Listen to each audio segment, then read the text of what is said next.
నమస్తే. పిల్లల తల్లిదండ్రులకు ఒక ముఖ్యమైనటువంటి అంశం, ప్రధానమైనటువంటి అంశం. ఈ రోజుల్లో పిల్లల సిచ్యువేషన్స్ని బేస్ చేసుకొనే ఈ వీడియో తీయడం జరుగుతూ ఉంది. ఖచ్చితంగా తల్లిదండ్రులు ఈ 5 విషయాలు, ఈరోజు మనం మాట్లాడుకునేటువంటి 5 నిమిషాలు ఖచ్చితంగా మీ పిల్లలకు నేర్పించండి. ఎందుకంటే ఒక సుమారుగా 10-15 నిమిషాల పాటు ఈ వీడియో ఉండబోతా ఉన్నది. ఈ 10-15 నిమిషాలలో చెప్పేటువంటి ప్రతి అంశం కూడా రేపు మీ పిల్లలకు జీవితంలో వాళ్ళు ఉన్నత స్థాయికి వెళ్ళడానికి, వాళ్ళ ఉన్నత స్థాయిలో నిలబడడానికి, జీవితంలో వాళ్ళ సక్సెస్కి ఈ వీడియో చాలా కారణంగా మారబోతా ఉంది. దీనికి సంబంధించి మనం డిస్కస్ చేద్దాం. ముందుగా ఈ 5 టాపిక్స్ అని చెప్పుకున్నాం. అయితే ఈ 5 అంశాలు ఏంటి, ఈ 5 అంశాలకు సంబంధించి మనం ఏం చర్చించాలి, ఈ 5 విషయాలు ఏంటి అనే విషయంలో ఇంగ్లీష్ వర్డ్స్లో ఉన్నటువంటి కొన్ని అంశాలను తీసుకుందాం. ఇంగ్లీష్లో ఉన్నటువంటి GRSAT అనేటువంటి 5 అక్షరాలకు సంబంధించి ఈరోజు మనం డిస్కస్ చేద్దాం. ముందుగా మీ పిల్లలకు తెలియాల్సినటువంటి విషయాలలో మొదటి అంశం ఏంటి అని అంటే గివింగ్ అని అంటే ఒకరికి మనం ఒకటి ఇచ్చినప్పుడు అది మళ్ళీ మనకు తిరిగి వస్తుంది. నవడేస్ ప్రస్తుతం ఉన్నటువంటి సిచ్యువేషన్స్లో మనం ఏదైతే ఒక వ్యక్తికి ఇస్తున్నామో అది మరొక రూపంలో మన దగ్గరికే మళ్ళీ చేరుతుంది. ఈరోజు మనం మంచి చేస్తే మంచి అవుతుంది, చెడు చేస్తే చెడే అవుతుంది. ఎందుకంటే ఇది కలియుగంలో జరిగేటువంటి అన్ని అంశాలు కూడా మనం జీవితంలో ఏదైతే ఎవరికైతే ఇస్తున్నామో అది మళ్ళీ తిరిగి మన దగ్గరికే వస్తుంది. పిల్లలకి గివింగ్ అనేటువంటి నాలెడ్జ్ని చిన్నప్పటి నుంచే అలవాటు చేయాలి. ఇప్పుడు ఎగ్జాంపుల్, మనం ఫ్రూట్స్ కానీ, టిఫిన్ కానీ, లేదంటే బిస్కెట్ ప్యాకెట్స్ కానీ, చాక్లెట్స్ కానీ ఇస్తూ ఉంటాం. అది ఒక వ్యక్తికి షేర్ చేయడం అంటే ఇంకొక వ్యక్తికి కూడా ఒక పీస్ ఇవ్వడము, ఉన్న దాంట్లో కొంచెంత ఇచ్చేటువంటి నాలెడ్జ్ని వాళ్ళకి మొదటి నుంచి అందించే ప్రయత్నం చేయాలి. ఎందుకు ఇవ్వడం నేర్పించాము అని అంటే, ఎందుకు నేర్పించాలి అని అంటే దీనికి చిన్న ఎగ్జాంపుల్ చెప్తా. లైఫ్లో మన లైఫ్లలో నిజంగా నా లైఫ్లో జరిగినట్టు ఒక ఇన్సిడెంట్ చెప్తా. ఒకరోజు అన్ఎక్స్పెక్టెడ్గా నేను రోడ్ పైన ఎందుకు వర్షం పడుతుంది, సడన్గా ఆగాను.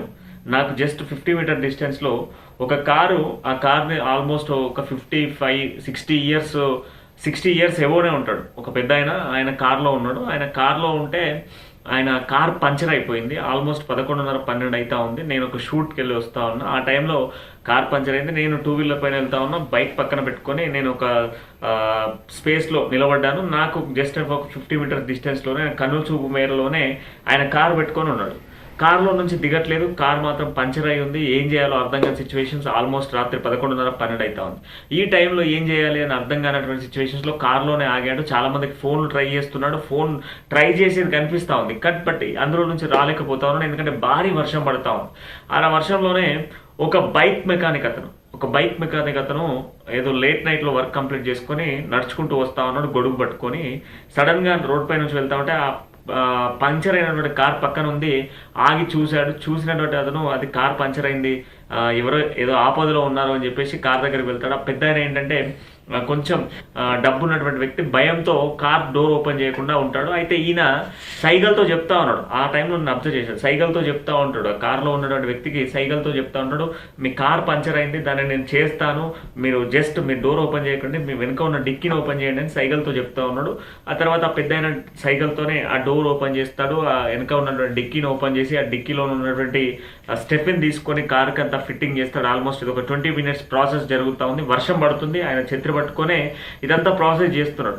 చేసినా కూడా పెద్ద ఆయన భయంతో డోర్ ఓపెన్ చేయట్లేదు. ఆ తర్వాత పని అయిపోయింది, మీరు వెళ్ళండి అని చెప్పేసి చెప్పగానే ఆయన పెద్ద ఆయన రిలాక్స్ అయ్యి అప్పుడు ఆ విండో కిందికి తీసి డబ్బులు ఇచ్చే ప్రయత్నం చేస్తున్నాడు. డబ్బులు ఇచ్చే ప్రయత్నం చేస్తుంటే ఆ వ్యక్తి అంటూ ఉంటాడు, ఆ వ్యక్తి ఏమని అంటాడంటే, నేను డబ్బుల కోసం పనిచేయలేదు, ఎవరు మెకానిక్, నేను డబ్బుల కోసం పనిచేయలేదు, మీరు ఏదో ఆపదలో ఉన్నారు, ఆపదలో ఉంటే హెల్ప్ చేద్దామని చెప్పేసి నేను ఆగాను అని చెప్పేసి ఆ పెద్ద ఆయన చెప్పేటువంటి ప్రయత్నం చేస్తే, లేదు నువ్వు చేసిన దానికి ఎంతో కొంత తీసుకో అని చెప్పేసి ఇచ్చే ప్రయత్నం చేస్తున్నాడు. ఆ ఇచ్చేటువంటి ప్రయత్నంలో ఆయన అస్సలే తీసుకోకుండా యథావిధిగా ఆయన నడుచుకుంటూ వెళ్తా ఉన్నాడు. ఇదంతా జరిగింది.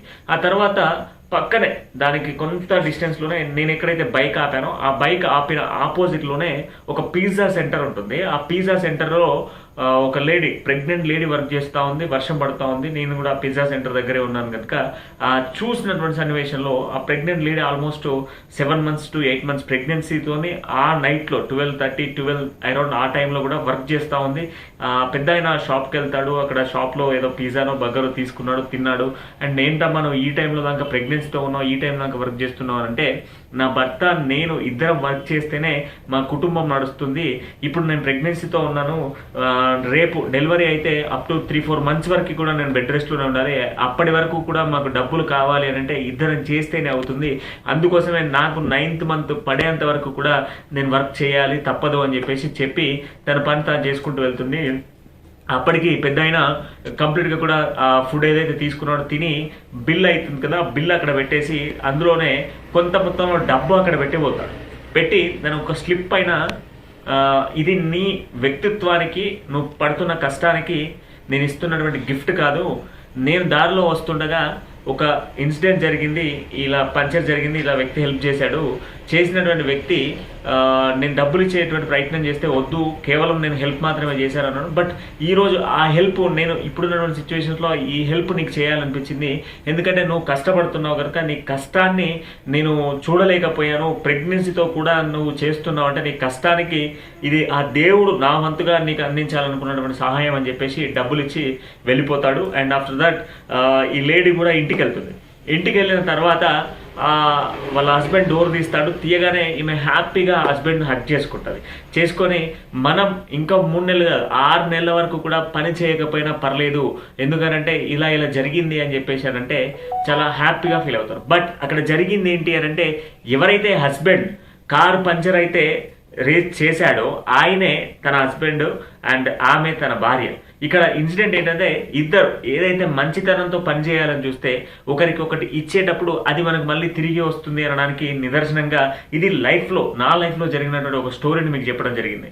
మన పిల్లలకి మనం ఇవ్వడం నేర్పించే ప్రయత్నం చేయండి. ఇవ్వడం నేర్పించడం వల్ల చాలా వరకు బెనిఫిట్స్ ఉంటాయి. అండ్ దాంతోపాటుగా ఇవ్వడం వల్ల ఫ్యూచర్లో కంప్లీట్గా కూడా వాళ్ళకు ఒక మంచి నాలెడ్జ్ అనేది గెయిన్ అవ్వడంతో పాటుగా మంచి అలవాట్లకు దారి తీసేటువంటి అవకాశాలు ఉంటాయి. ఇక ఆ తర్వాత రెండో అంశం ఏంటి అని అంటే, ఈ మధ్యకాలంలో రీడింగ్ బుక్స్ అనేది, అంటే బుక్స్ చదవడం అనేది చాలా వరకు మర్చిపోయారు. చాలామంది యూట్యూబ్, గూగుల్ అండ్ ల్యాప్టాప్స్లలో వీటిలలో చూసుకుంటూ ఏదో ఇన్ఫర్మేషన్ తెలుసుకోవడమే తప్ప నాలెడ్జ్ పెంచుకోవాలని చూడట్లేదు. అండ్ ఎందుకు బుక్స్కి కంప్యూటర్లో వస్తున్నటువంటి నాలెడ్జ్కి, మొబైల్ ఫోన్స్లో గూగుల్లో వస్తున్న నాలెడ్జ్కి డిఫరెన్స్ ఏంటి అని అంటే, ఫస్ట్ ఆఫ్ ఆల్ 20 సంవత్సరాలు ఒక వ్యక్తి కష్టపడి తన లైఫ్కు సంబంధించినటువంటి అంశాన్ని, తన లైఫ్కు సంబంధించినటువంటి కొన్ని ముఖ్యమైనటువంటి సన్నివేశాలని ఒక 20 సంవత్సరాల తన కష్టాన్ని 200 పేజీల బుక్లో రాసి మనకు మార్కెట్లోకి తీసుకొస్తాడు. చాలామంది లైఫ్లో సక్సెస్ అయినటువంటి సక్సెస్ స్టోరీస్, నవల్స్ అవన్నీ కూడా ఒక మనిషికి సంబంధించిన జీవిత గాథను, తన జీవితంలో జరిగినటువంటి కష్టాలను, నష్టాలను అన్నీ కూడా ఒక బుక్లో చేర్చి మనకు బుక్ స్టాల్స్లోకి తీసుకొస్తే అవి మనం తీసుకొచ్చుకొని 20 రోజుల 30 రోజుల పాటుగా మనం దాన్ని చదివే ప్రయత్నం చేస్తాం. ఇక్కడ బాగా అబ్జర్వ్ చేయండి, 20 సంవత్సరాలు 20 రోజుల్లో వచ్చేటువంటి నాలెడ్జ్ కావాలా, జస్ట్ ఎవరో రాసినటువంటి గూగుల్ కంటెంట్ కావాలా, ఇన్ఫర్మేషన్ కావాలా అనేది ఇక్కడే అర్థమవుతుంది.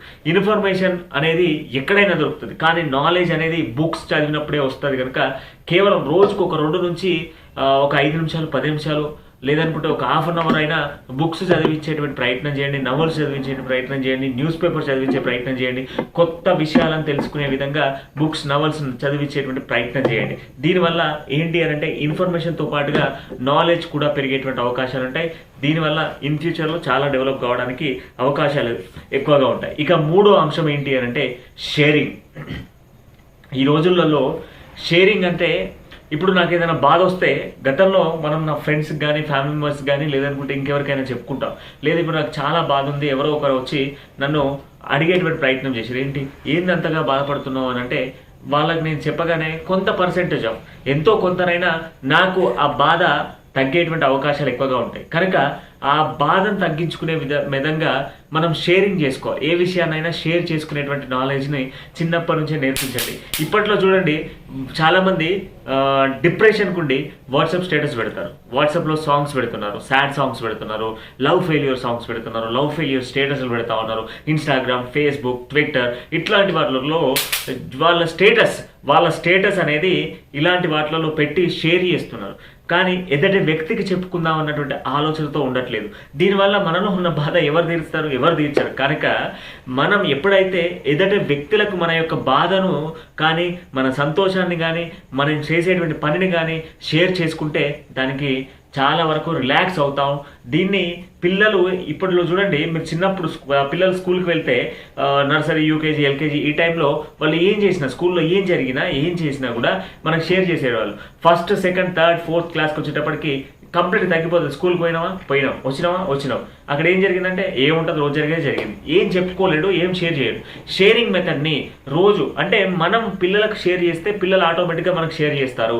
ఏం జరుగుతుంది, ఏం జరగబోతుంది, ఎట్లా ఉంది, ఏంది అనేది. హాస్టల్స్లో ఉన్న పిల్లలకైతే హాస్టల్లో ఈ 15 రోజులు ఉన్నా, నెల రోజులలో ఏం జరుగుతూ ఉంది, ఏం నేర్చుకున్నావు, కొత్త విషయాలు ఏంటి అనేది షేరింగ్ చేయండి. ప్రతి విషయాన్ని షేర్ చేయండి. షేర్ చేయడం వల్ల ఇన్ ఫ్యూచర్లో వాళ్ళకు ఎంత పెద్ద సమస్య వచ్చినా దాన్ని ఎదుటి వ్యక్తులకు చెప్పుకొని దాన్ని కొంత వాళ్ళు బాధ రిలాక్స్ కావడం, కొత్త నాలెడ్జ్ పెంచుకోవడానికి అవకాశాలు ఉంటాయి. ఇక దాంతో పాటుగా ఫోర్త్ విషయం వచ్చేసి అప్రిషియేషన్ అని ఎందుకని అంటున్నా అంటే, పొగడండి మీ పిల్లల్ని.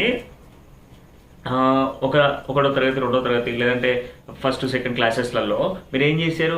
స్కూల్లో వాడు ఏం చేసినా, పిల్లవాడు ఏం చేసినా చాలా బాగా చేశాడే, చిన్నప్పుడు అల్లరి చేసినా కూడా అరే చాలా బాగా చేస్తున్నావు అన్న మీరే 5th, 6th క్లాస్కి వచ్చేటప్పటికి, వాడు ఒక స్టేజ్కి వచ్చేటప్పటికి వాడు ఆఖరికి సెకండ్ ర్యాంక్, ఫస్ట్ ర్యాంక్ తెచ్చుకున్న 600 మార్కులకు 500 వచ్చినాయి. ఎందుకు? నీకు ఫస్ట్ ర్యాంక్ వేస్ట్, ఈ ఫస్ట్ ర్యాంక్ వద్దు, నువ్వు ఫస్ట్ ర్యాంక్ అంటే 600 మార్కులు తెచ్చుకోవాలి, 600 మార్కులు తెచ్చుకుంటే ఫస్ట్ ర్యాంక్ అని చెప్పేసి మనమే వాళ్ళను డిసప్పాయింట్ చేస్తున్నాం. వాడు ఏ పని చేసినా కూడా వాడు ఆల్రెడీ ర్యాంక్ తెచ్చుకున్న ర్యాంకును కూడా మనం డిసప్పాయింట్ చేసే ప్రయత్నం చేస్తున్నాం.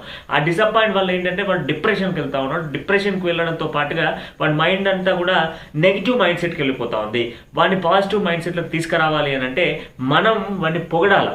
వాడు ఏం చేసినా, తప్పు చేసినా, ఉప్పు చేసినా పొగడండి. చెడు చేసినప్పుడు దాన్ని చెప్పే ప్రయత్నం చేయండి. చెప్పి దాన్ని మంచి మార్గానికి మలిచే ప్రయత్నం చేయండి. అలా చేసినప్పుడు ఏంటంటే పాజిటివ్ మైండ్ సెట్ అనేది వాళ్ళలో ఇంప్రూవ్ కావడానికి ఎక్కువ అవకాశాలు వాళ్ళలో ఉంటాయి.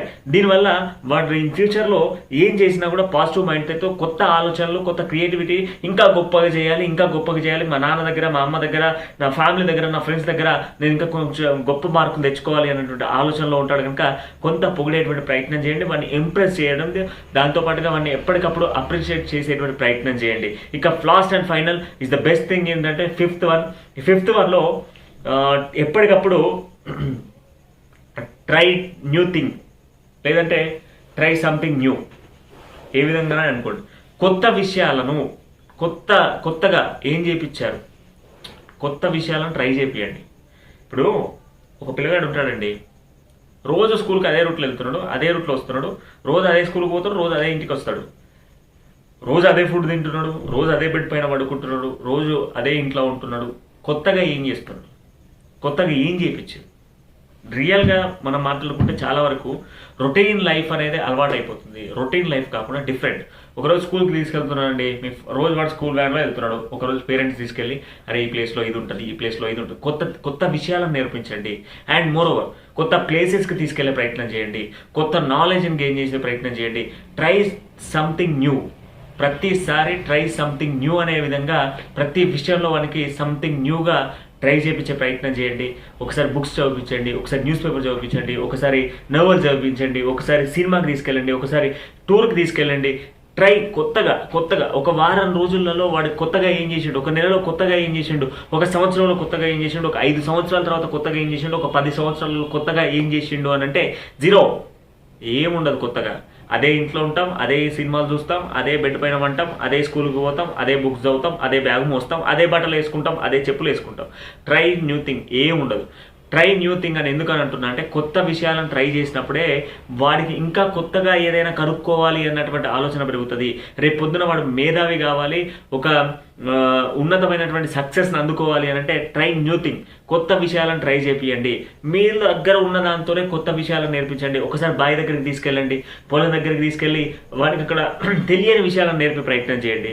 లేదనుకుంటే మీరు చేసేటువంటి వర్క్లో మీరు ఏదైనా వర్క్ చేయవచ్చు, అక్కడికి వెళ్ళండి, అక్కడికి వెళ్ళి కొత్త విషయాలు నేర్పించండి. అలా నేర్పించినప్పుడు ట్రై న్యూ థింగ్ అన్నప్పుడు ఖచ్చితంగా కూడా పిల్లలు ఈ 5 విషయాలు కనుక ప్రతి తల్లిదండ్రులు పాటించే విధంగా తీర్చిదిద్దితే, చిన్నప్పటి నుంచే అలవాటు చేస్తే ప్రతి పిల్లవాడు కూడా ఒక సక్సెస్ అందుకుంటాడు. ప్రతి పిల్లవాడు కూడా లైఫ్లో మంచి స్థానాన్ని అందుకుంటాడు. ఎందుకంటే ఇప్పుడున్న సిచ్యువేషన్లో అయ్యో మాకు ఇవన్నీ విషయాలు ఎక్కడ ఉంటాయి, ఎందుకంటే లాస్ట్ వరకు వీడియో చూసిన వాళ్ళు ఇదే అనుకుంటారు, మీరు చెప్పిన విషయాలు బాగానే ఉన్నాయి కానీ ఇవన్నీ పాటించాలంటే మా ఆయన డ్యూటీకి వెళ్తాడు, నేను డ్యూటీకి వెళ్తాను, మేము ఇద్దరం బిజీ పర్సన్స్ అండి, ఇక స్కూల్లో వాళ్ళు చూసుకుంటారు, స్కూల్లో టీచర్స్ వాళ్ళు చూసుకుంటారు అని అంటే స్కూల్లో నేర్పించేది 50% మాత్రమే. వాళ్ళు చదివిపిస్తారు, లోక జ్ఞానాన్ని నేర్పిస్తారు, దాంతో పాటుగా రేపు వాడికి కావాల్సినటువంటి ఎడ్యుకేషన్ నాలెడ్జ్ అంతా కూడా వాళ్ళు అందిస్తారు. బట్ దాంతో పాటుగా సామాజికంగా బయట బతకాలి అన్నా, వాడు ఏం చేయాలన్నా నేర్పించాల్సింది తల్లిదండ్రులే. తల్లిదండ్రులు మన ఇంటి దగ్గర ఉన్నటువంటి వాస్తవికలు అన్నీ నేర్పించాలి. 50% టీచర్స్కి రెస్పాన్సిబిలిటీ ఉంటే మరొక 50% తల్లిదండ్రుల బాధ్యతే ఉండాలి. అలా ఉన్నప్పుడే పిల్లవాడు సక్సెస్గా లైఫ్ లీడ్ చేయగలుగుతారు. ఈరోజు చాలామంది డిసప్పాయింట్ కావడానికి కారణం ఏంటి అని అంటే, చాలామంది పిల్లగాళ్ళు సూసైడ్కి దారి ఏంటంటే వీటన్నిటి విషయంలో ఫెయిల్ కావడం వల్లే చాలామంది ఇటువంటి తప్పుడు నిర్ణయాలు తీసుకొని తప్పుడు త్రోవలో పోతా ఉన్నాడు. అలాంటి పోకుండా ఉండడం కోసమే ఈ వీడియోను మీ ముందుకు తీసుకురావడం జరుగుతుంది. మరిన్ని వీడియోలతో మళ్ళీ కలుద్దాం. అంటిల్ దే చూస్తుండండి. చూసిన వాళ్ళు ఖచ్చితంగా కూడా మీకు నచ్చినట్లయితే కామెంట్ చేయండి అండ్ దాంతోపాటుగా షేర్ చేయండి. దాంతోపాటుగా మన ఛానల్ని సబ్స్క్రైబ్ చేయడంతో పాటుగా మీ పిల్లలకు ఇలాంటి నాలెడ్జ్ని మరిన్ని అందించే విధంగా ఛానల్ని మీరే ఇంత పుష్ చేసే ప్రయత్నం చేయండి.